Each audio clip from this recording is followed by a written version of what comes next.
चंडीगढ़ में हरियाणा सरकार को नया विधानसभा भवन बनाने के लिए मिली जमीन के आवंटन के मामले ने अब तूल पकड़ लिया है। पंजाब सरकार की तरफ से दावा किया जा रहा है कि हरियाणा चंडीगढ़ में अपना विधानसभा भवन नहीं बना सकता। अगर उसे विधानसभा भवन बनाना है तो पंचकुला में बनाए। चंडीगढ़ पंजाब का है और पंजाब उसकी जमीन हरियाणा के साथ साझा नहीं करेगा। पंजाब सरकार ने केंद्र सरकार के फैसले का विरोध भी किया है। दरअसल चंडीगढ़ केंद्र शासित प्रदेश है, साथ ही पंजाब और हरियाणा की राजधानी भी है। पंजाब सरकार का दावा है कि केंद्र से समझौते के अनुसार चंडीगढ़ उसे मिलना है, लेकिन जिस समझौते की बात पंजाब की तरफ से की जा रही है वो समझौता अभी तक अमल में नहीं लाया गया है। तो दूसरी तरफ हरियाणा की तरफ से भी पंजाब को सीधी चेतावनी दे दी गई है कि हक की बात करने वाले दूसरे का हक नहीं मारा करते हैं। साफ है, दोनों ही राज्यों में तनातनी बढ़ती दिखाई दे रही है। दरअसल हरियाणा को राजधानी में जमीन देने के विरोध में पंजाब के मुख्यमंत्री, मंत्रियों और सांसद विधायकों तथा राजनेताओं की आपत्तियों को लेकर हरियाणा में हंगामा मचा हुआ है। विधानसभा में कांग्रेस विधायक अशोक अरोड़ा ने दबाव बनाया कि पंजाब सरकार के खिलाफ निंदा प्रस्ताव लाया जाए, जिसमें पंजाब सरकार ने चंडीगढ़ में नए विधानसभा परिसर के निर्माण के फैसले का विरोध किया है। ये मामला हरियाणा विधानसभा में गंभीरता से उठाया गया और इस पर गहन विचार विमर्श हुआ। मुख्यमंत्री ने इस विषय पर सभी राजनीतिक दलों से एकजुट होकर इसका समर्थन करने की अपील की।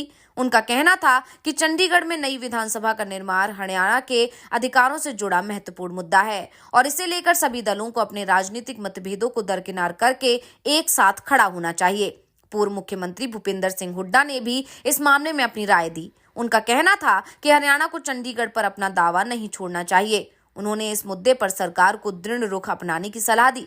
हुड्डा ने कहा कि जहां पर भूमि का आवंटन हुआ है वहीं पर नई विधानसभा का निर्माण होना चाहिए और इस पर हरियाणा का अधिकार सुनिश्चित होना चाहिए। उन्होंने ये भी जोर दिया कि सरकार को पंजाब के साथ पानी के बंटवारे और हिंदी भाषी गांवों पर अधिकार के मसले को भी प्रमुखता से उठाना चाहिए।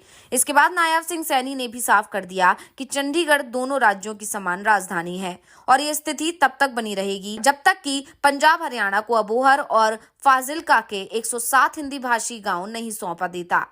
दूसरी तरफ पंजाब इन गांवों को हरियाणा को सौंपने के लिए तैयार होता नहीं दिख रहा है। साफ है, पंजाब और हरियाणा के बीच में जो विवाद शुरू हुआ है वो जल्दी शांत होता नहीं दिखाई दे रहा है। इस बीच सतलुज यमुना लिंक नहर का मुद्दा भी दोनों के बीच गरमाया हुआ है।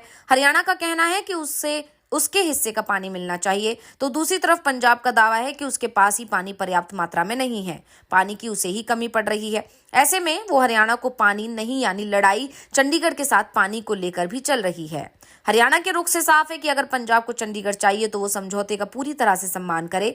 चंडीगढ़ को लेकर जो समझौता हुआ था उसे पूरी तरह से अमल में लाए। ये नहीं हो सकता कि समझौते में जो पंजाब के हक में सिर्फ उसे ही वो स्वीकार करेगा, जो हरियाणा के हक में है पंजाब उसे पूरी तरह से खारिज कर देगा। फिलहाल चंडीगढ़ को लेकर मामला उलझता दिखाई दे रहा है। वैसे कहा जा रहा है कि ये लड़ाई चंडीगढ़ से ज्यादा पानी को लेकर है, क्योंकि ज्यादातर नदियां पंजाब से ही निकलती हैं और पंजाब इन नदियों का पानी हरियाणा को देने को तैयार नहीं है।